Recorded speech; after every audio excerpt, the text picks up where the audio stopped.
आप में से कितने लोग हैं जो बहुत एक्साइटेड हैं आज के सेशन को लेकर के? तो अब मैं जैसे ही आपको नाम बताऊंगा उनका, जो हमारे आज के गेस्ट हैं, तो आपका जो एक्साइटमेंट लेवल है वो और बढ़ जाएगा। ये बताने से पहले कि गेस्ट कौन है, मैं आपको थोड़ा सा बताता हूं यूट्यूब के बारे में। यूट्यूब में क्या है कि पूरे वर्ल्ड की अगर बात करी जाए तो करोड़ों चैनल्स हैं जो अलग अलग जॉनर्स में हैं, अलग अलग कैटेगरीज में हैं। उसमें से दो बड़ी कैटेगरीज हैं, मोटिवेशन और एजुकेशन। पूरे वर्ल्ड में जो वर्ल्ड का नंबर 1 मोटिवेशन चैनल है वो मेरा है, और जो वर्ल्ड का नंबर 1 एजुकेशन चैनल है किसी इंडिपेंडेंट क्रिएटर का, वो उनका है, जो कि हमारे गेस्ट हैं। उनके 17 मिलियन से ज्यादा सब्सक्राइबर्स हैं। Please give an energetic and warm welcome to the one and only Khan sir.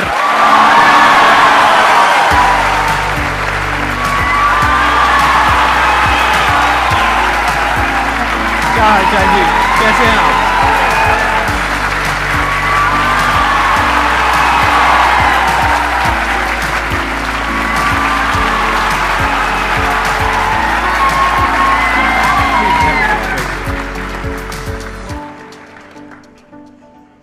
इससे पहले कि ऑडियंस आपसे कुछ पूछे या इंटरेक्ट करे, मेरे माइंड में एक क्वेश्चन है आपके लिए जी। जो बच्चे हैं वो आपके इतने दीवाने क्यों हैं, इतने पागल क्यों हैं आपके पीछे? मतलब मेरे कमेंट सेक्शन में भरा पड़ा था, खान सर कब आएंगे, खान सर कब आएंगे। मतलब ऐसा क्या जादू कर दिया आपने बच्चों के ऊपर? ये सवाल हम आपसे भी पूछते हैं, हमारे पे भी इतना कमेंट आया, इतना मेरे तो ऑफिस में लोग चले आए कि सर कब जा रहे हैं। अच्छा। क्योंकि हम लोग का तो एग्जैक्ट है, वही पढ़ाना है। हाँ। तो देखिए, हम लोग का मेन है कि बच्चों को जो जरूरत रहती है कि अगर लड़का पढ़ने आ रहा है ना, उसके मन में कोई डाउट ना रह जाए। हम उसको कहते हैं कि हम तुम्हें पढ़ा रहे हैं, दम है तो भूल के दिखाओ, याद करके नहीं।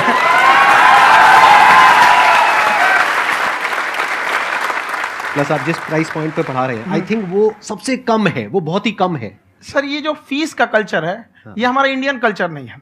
हमारा इंडियन कल्चर गुरु दक्षिणा है, उस हिसाब से वो सही है। ऑक्सीजन जैसे जिंदगी के लिए जरूरी है, वैसे एजुकेशन जरूरी है। कोई ये नहीं कह सकता है कि पैसे की वजह से वो खान सर के यहां से लौट गया। क्या बात है।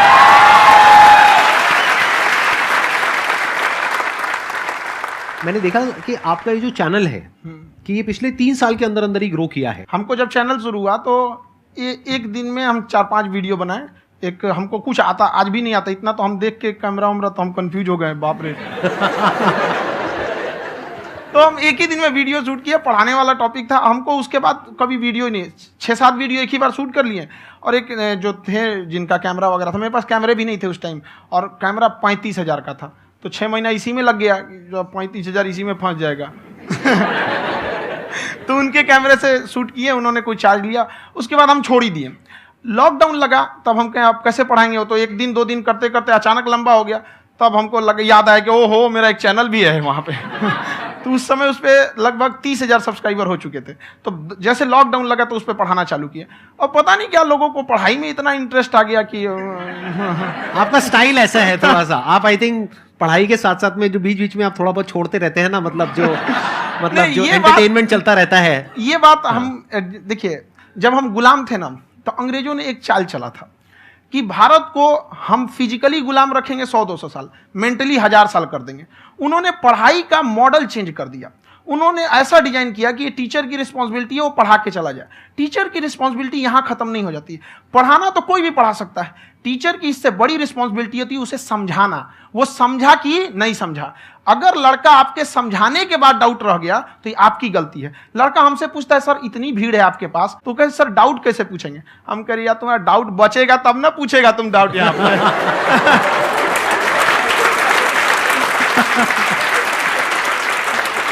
कॉन्फिडेंस नेक्स्ट लेवल है खान सर का, मानना पड़ेगा। और शायद यही वजह है इनकी जो ग्रोथ है उसका। किसी ने शायद सपने में भी नहीं सोचा होगा कि पिछले 2 साल के अंदर अंदर जो आपके चैनल की ग्रोथ हुई है, जैसे आप खुद ही बता रहे हैं कि लॉकडाउन के टाइम पे आपके 30,000 के करीब सब्सक्राइबर्स थे, आज की डेट में 17 मिलियन है। और मेरा एक क्वेश्चन और है, इससे पहले कि ऑडियंस में से आपसे कोई क्वेश्चन पूछे, कि कई बार आप ऐसे भी टॉपिक्स टच करते हैं जो थोड़े से कंट्रोवर्शियल हैं या थोड़े से सेंसिटिव हैं, जिसके ऊपर बात करने की हिम्मत आई थिंक बहुत ही कम लोगों में है। तो आपको कभी ये नहीं लगता है कि कहीं ज्यादा तो नहीं हो रहा है, इसको थोड़ा रोक देते हैं, थोड़ा कम कर देते हैं? क्योंकि कोई लाइन ही नहीं है वैसे तो बोलने को, तो आप कुछ भी बोल दो, कितना भी बोल दो। हुई है कंट्रोवर्सी बहुत बार। एक्चुअली बचपन से हमको फौज में जाना था, और फौज वालों के लिए ये सब मायने नहीं रखता। उसको करना है मतलब करना है, तुम सामने कुछ भी रहो, डजंट मैटर।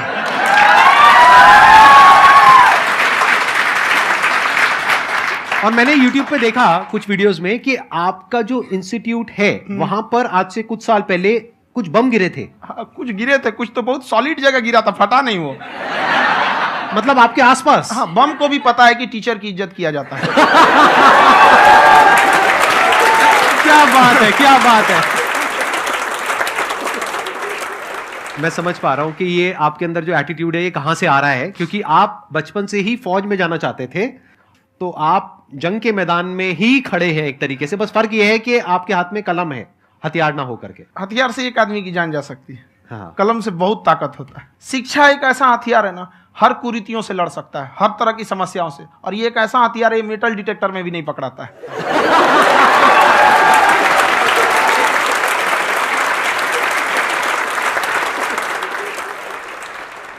मेरा क्वेश्चन ये है कि अभी प्राइवेट ऑर्गेनाइजेशंस में पीटने का, पनिशमेंट का ये सिस्टम जो है खत्म हो गया है। हम आपके वीडियो में देखे हैं सर कि आप एक बड़ा सा रोल रखे रहते हैं, पुलिस वाला लाठी है वो, पुलिस वाला लाठी है, और स्टेज पे बुला के बच्चों को उसी से धुनाई शुरू कर देते हैं मस्त एकदम से, है ना।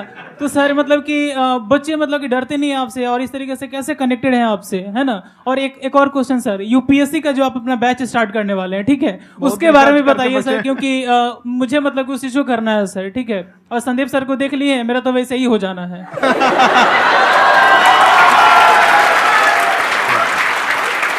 क्या हो जाना है? मेरा पूरा कंप्लीट करो। I'll be an IAS officer next year because I have seen you, sir. My day is like complete, sir. All the best. Thank you so much, sir. Thank you. पूरा बोला करो। Thank you. देखिए, लड़कों को जहां तक पीटने की बात है, जब पढ़ाने की बात आएगी तो उसको हम पूरे बेहतरीन ढंग से पढ़ाएंगे।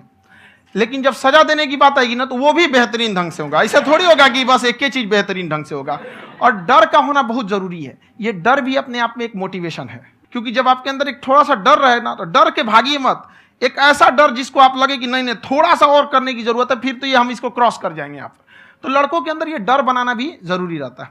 और रही बात यूपीएससी वाले की, जो आपने बोला, बहुत सारे लड़के वेट कर रहे हैं यूपीएससी की, क्योंकि 2-2.5 लाख फीस सारे लोग एफोर्ड नहीं कर सकते। और हमारा वही रहता है, हम तो ज्यादातर हमारे स्टूडेंट देखेंगे तो किसी के रिक्शा वाला, सब्जी वाला, यही लोग, इनको तो 2.5 लाख रुपया, इनके पास पूरी संपत्ति नहीं होती है, फीस कहाँ से भरेंगे वहां पे, उसके बाद रहेंगे कहाँ से। तो ऑल ओवर इंडिया से, कश्मीर से कन्याकुमारी तक, गरीब से गरीब भी लड़का उसको पढ़ सकता है। यही कुछ 1000 रुपये मंथली, 12-14 हजार साल का पड़ेगा, खत्म हो जाएगा इतना में।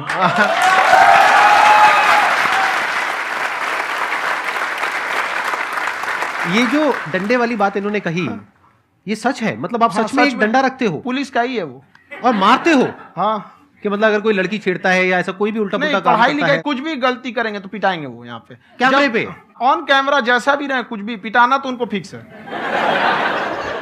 एक तो कोई मतलब विधायक जी थे, उनके लड़का को पीट दिए, तो चला है दल बल लेके अपना वहां पे। उसने घर पे नहीं बताया था कि सर ने पीटा है, बस बोल दिया कोचिंग में पीटा है। बाद में पता चला हम पीटे हैं, तो उसके पिताजी मेरे सामने और पीटे।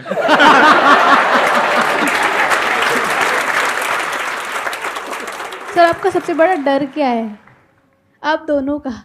फौजी को डरे नहीं लगता है, बाकी अफसर से पूछिए।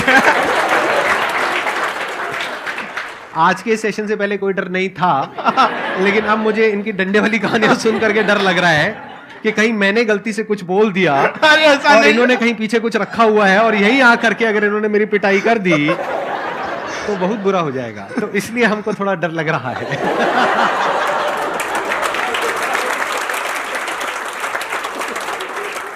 आपकी डेली कितने घंटे क्लासेस होती हैं?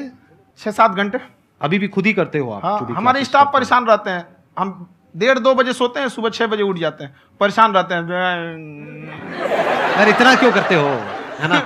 कभी तो उनको भी साथ साथ लगना पड़ता है ना? उनको साथ साथ लगना पड़ता है। हम जग गए तो कोई सोया थोड़ी रहेगा, परेशान रहते, दिन में सोते ही नहीं है बेचारा, कहीं कहीं जाके सोते रहता है। तो हम सीट बांध दिए कि भाई तुम इस समय सो जाना, तुम इधर सो जाना। आपकी शादी हो गई है? नहीं हुई अभी?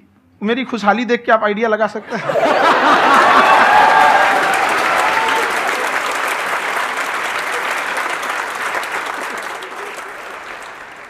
First of all I would like to say sir thank you so much to you and to your team कि आपने मुझे यहाँ आने का मौका दिया।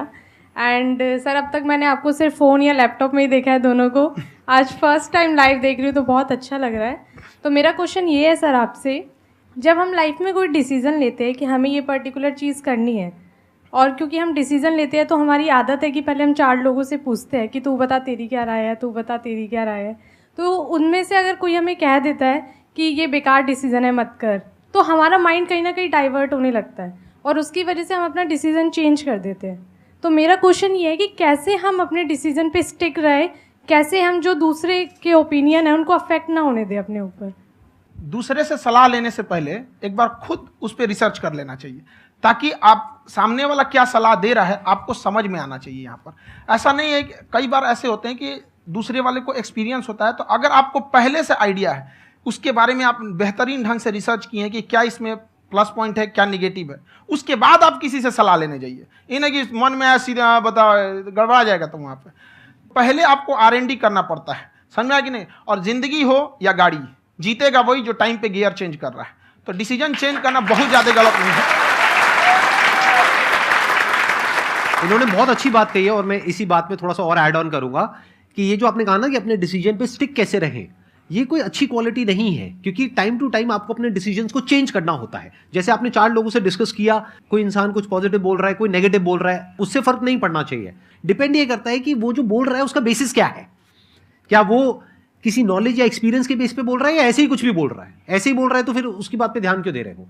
अगर किसी नॉलेज या एक्सपीरियंस के बेस पे बोल रहा है, फिर चाहे वो पॉजिटिव बोल रहा है चाहे नेगेटिव बोल रहा है, दोनों ही मायने रखता है। उसके बाद में रिसर्च करनी है और फिर रिसर्च करने के बाद में फाइनल डिसीजन अपना खुद का होना चाहिए। अब वो डिसीजन उससे अलग भी हो सकता है जो आपने पहले लिया था, और वो सेम भी हो सकता है। सर मेरा क्वेश्चन दोनों से है आपसे, how to deal procrastination and laziness. हमारा ब्रेन है ना, ये बहुत आलसी टाइप का है, इसको आराम खोजना पसंद है। अब थोड़ा सा भी अब इसको आराम की ओर लेके चले गए ना तो फिर उधर ही रहेगा। आप सोचेंगे 10 मिनट आराम कर लेते हैं ना, तो 10 मिनट 2 घंटा बना देगा। उसको टॉर्चर कीजिए, चल 10 मिनट बाद में उसको आप उस पर हावी में, वो कह रहा है कि हमको आराम चाहिए, आपको हाँ आराम मिलेगा, पहले काम फिर मिलेगा आराम। तो आप उसके हिसाब से मत चल। आपका मन कर रहा है थोड़ा सा देख लेते हैं, कोई नोटिफिकेशन आया, आप कोई काम कर रहे हैं, क्यों पहले काम कर लीजिए, बाद में देखिएगा ना नोटिफिकेशन। आप हावी मत होने दीजिए यहाँ पे। अगर आप 5 मिनट भी थोड़ा सा लूज पड़े ना, थोड़ा सा कमर सीधा कर लेते हैं, 2 घंटा बर्बाद कर दिया आपको। हावी मत होने दीजिएगा उसको अपने ऊपर। प्रोक्रेस्टिनेशन को तोड़ने का एक ही तरीका है, सबसे छोटे लेवल पे ले जा करके उस गोल को तोड़ दो। यानी वो गोल बहुत बड़ा है, उसको ब्रेक डाउन करो, उसके सबसे पहले स्टेप पे आ जाओ कि उसको अचीव करने का सबसे पहला स्टेप क्या है। जैसे गाड़ी चलाना सीखना है, उसका सबसे पहला स्टेप क्या है। अगर घर में कोई नहीं है सिखाने वाला या सिखाने वाली, तो बाहर जा करके जो गाड़ी का ड्राइविंग स्कूल है उधर जा करके पैसे दे दो। अब फंस गए ना तो फंसा दो अपने आप को। दिमाग ये लगाओ कि अपने आप को कैसे फंसाया जाए। जब हम फंस जाते हैं ना तो फिर हमको वो काम करना ही पड़ता है। Then there is no looking back. जब तक आप सोच रहे हो तब तक सोच रहे हो, उसको बोलते हैं पैरालिसिस ऑफ एनालिसिस, कि आप सोचते चले जा रहे हो अपने माइंड में, मैं ये करूंगा वो करूंगा वो करूंगा वो करूंगा, और प्रोक्रेस्टिनेट हो रहा है, वो चीज टलती चली जा रही है। तो उसको छोटे से छोटे लेवल पे ब्रेक डाउन करके उसको कर दो, दैट इज नंबर 1। और जैसे ही करना शुरू करते हो, कोशिश करो कि उसको जब तक कि आप सही से नहीं कर लेते हो उसको छोड़ना नहीं है, तो आपकी लेजीनेस भी खत्म हो जाएगी। कई लोगों को तो हमने देखा जो सप्ताह में कुछ भी नहीं करता, वो भी संडे को आराम कर रहा है।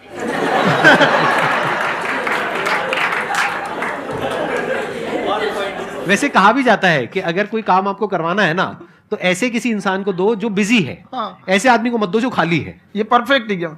किसी को भी आप देखिएगा जिसको आप कहते हैं कि मतलब थोड़ा ठीक ठाक आप समझते हैं कि नहीं ये बहुत आगे निकल, वो एक काम को खत्म करने के बाद कभी आराम नहीं करेगा। एक काम खत्म हुआ उसको लगेगा हाँ एक खत्म हो गया, अब दूसरा करना चाहिए। और वही जिसको देखिएगा एक खत्म हो गया और आराम करना चाहिए, कभी नहीं, लाइफ में आखिरी सांस तक।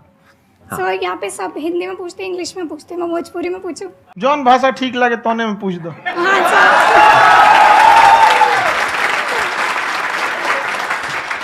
सर ये पूछे के चाहते नहीं कि जैसे हमने के पढ़ाई करी नहीं सर, तो कभी कभी डेली टारगेट्स जो होला वो कंप्लीट ना होला।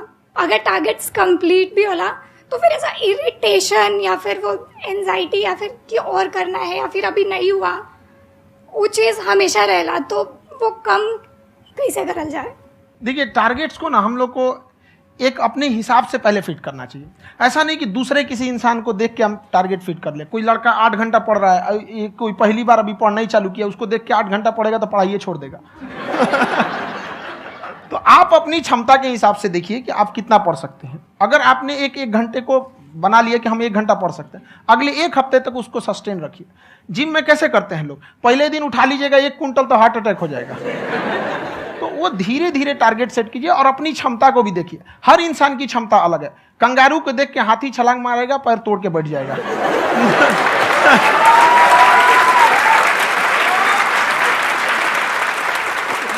अब संदीप सर का मोटिवेशन देख के इसका मतलब क्या कि ट्रेन के आगे खड़ा हो जाएंगे, ढकेल देंगे तुमको। हालांकि ऐसा कर देते हैं, लेकिन ऐसा करिएगा लोग नहीं, क्षमता पता होना चाहिए। आपके अंदर एंजाइटी हो रही है कि मैंने कर तो लिया है। आप ये नहीं कह रहे कि मैंने कुछ भी नहीं किया है फिर मेरे को एंजाइटी हो रही है। आप ये कह रहे हो मैंने काफी कुछ कर लिया है फिर भी एंजाइटी हो रही है कि कहीं कुछ छूट तो नहीं गया है। तो बेसिकली आपको ये देखना है कि अगर आपके अंदर ये एंजाइटी हो रही है, that means you are a very good student. आप एक अच्छे स्टूडेंट हो। क्यों? क्योंकि बहुत सारे स्टूडेंट्स तो ऐसे हैं उनको पढ़ने के नाम से एंजाइटी होती है। तो आपको एंजाइटी हो रही है कि मैंने पढ़ लिया। दिन में मानो 8 घंटे का आपने टारगेट सेट किया और 6 घंटे पढ़ लिया, या मान लो 8 घंटे भी पढ़ लिया, फिर भी एंजाइटी हो रही है कि मैंने 10 घंटे नहीं पढ़ा। तो ये तो अच्छी क्वालिटी है ना, ये तो एक ब्रिलियंट स्टूडेंट की क्वालिटी है। क्योंकि एंजाइटी उसी को होती है जो केयर करता है, जिसको परवाह है, उसी की तो एंजाइटी होती है। जैसे माँ को अपने बच्चे की, जैसे एक माँ को अपने बच्चे के, जैसे एक माँ को अपने बच्चे को लेकर के एंजाइटी होती है। हंस लो मजाक उड़ा लो मेरा। कोई बात नहीं, एडिट कर देंगे इसको हम। हाँ।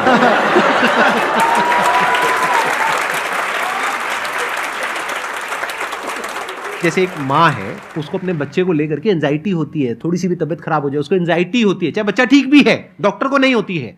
क्यों? क्योंकि माँ को उस बच्चे से प्यार है। तो दैट मीन्स कि आप अपनी पढ़ाई को लेकर के सीरियस हो, इस वजह से आपके अंदर एंजाइटी हो रही है, विच इज नॉर्मल। जहां पर प्यार मोहब्बत होती है वहां पर थोड़ी बहुत एंजाइटी तो होती ही है ना। समझ रहे हो ना मैं क्या कहना चाह रहा हूं? आप लोग समझ रहे हो ना मैं कहां जा रहा हूं? जब वो किसी और से बात करती है तो एंजाइटी होती है ना।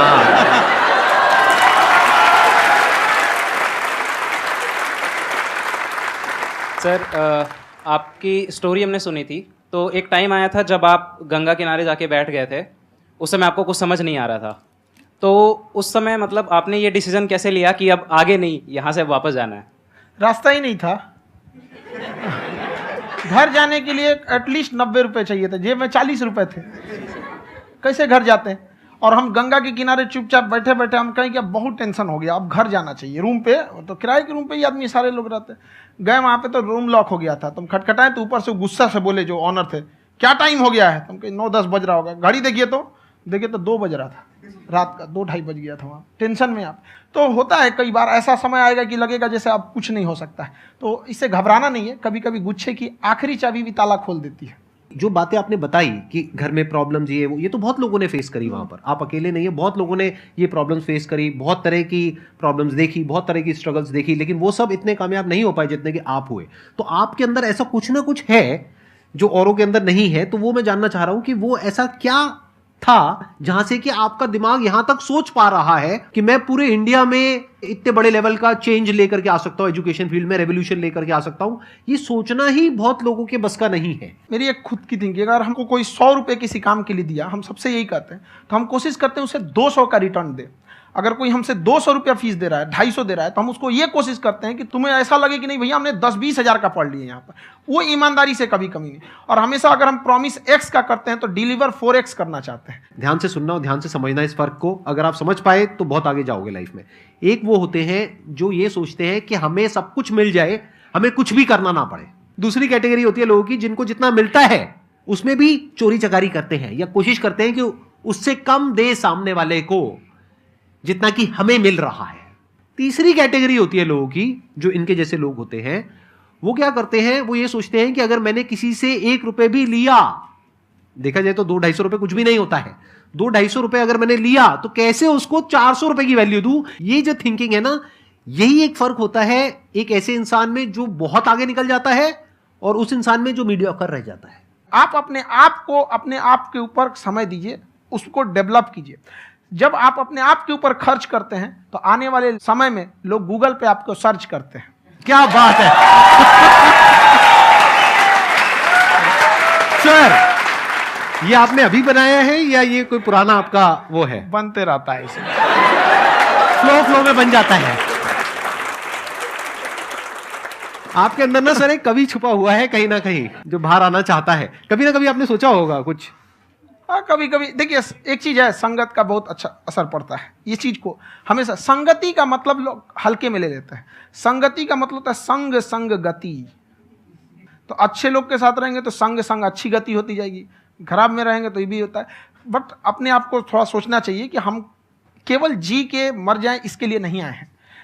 लोग कहते हैं कि सर नाम क्यों नहीं बताते अपना। हमारी एक ही सोच है कि जाने के बाद इस दुनिया से हमको मतलब एक चीज देना चाहते हैं स्टूडेंट्स को, कि वो याद करें कि इस पैसे की भाग दौड़ की दुनिया में हर कोई दोनों हाथ से लूटने में लगा है, खाली हाथ जाने के लिए ये सबको लगा है। तो हर कोई को ये सोचना चाहिए कि था कोई इंसान जो इतने कम फीस में इतनी शिक्षा जो महंगी थी, जो कमाने का रास्ता था, उसको भी एकदम कंपटीशन इतना कर दिया कि अब लोगों को अपनी फीस बढ़ाने में डर लगता है कि अरे यार, लड़का कमेंट करता है कि खान सर इतना ले रहे हैं, आप बहुत बड़ा टीचर हो गए।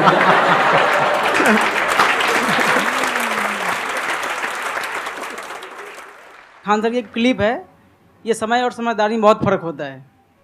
अगर समय रहते समझदारी आ गई तो इंसान कामयाब हो गया, लेकिन अगर समय चला गया फिर समझदारी आई फिर तो बेकार है। तो सर मतलब कुछ आपको ऐसी चीज़ लाना चाहिए जो मतलब बच्चों जो तैयार हो रहे हैं उनको ये चीज़ें मतलब एंड टाइम पे दिखे।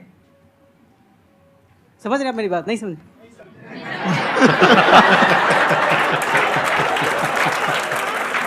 यही होता है सर, सर का मोटिवेशन ज्यादा हो जाता है। जब आप स्ट्रगलिंग फेज में हैं तो कम से कम चीजों को अपने ऊपर खर्च कीजिए, ज्यादा से ज्यादा सीखने में खर्च कीजिए। अगर आपको राजा बनने का शौक है तो गुलाम की तरह मेहनत करना सीखिए, तब राजा बनेंगे।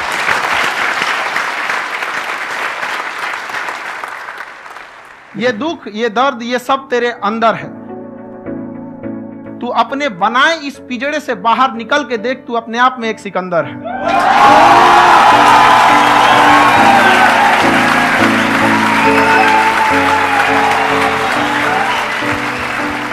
Thank you so much sir for coming. बहुत मजा आया मेरे को आपके साथ में इंटरेक्ट करके। आई एम श्योर आप लोगों को भी बहुत मजा आया होगा।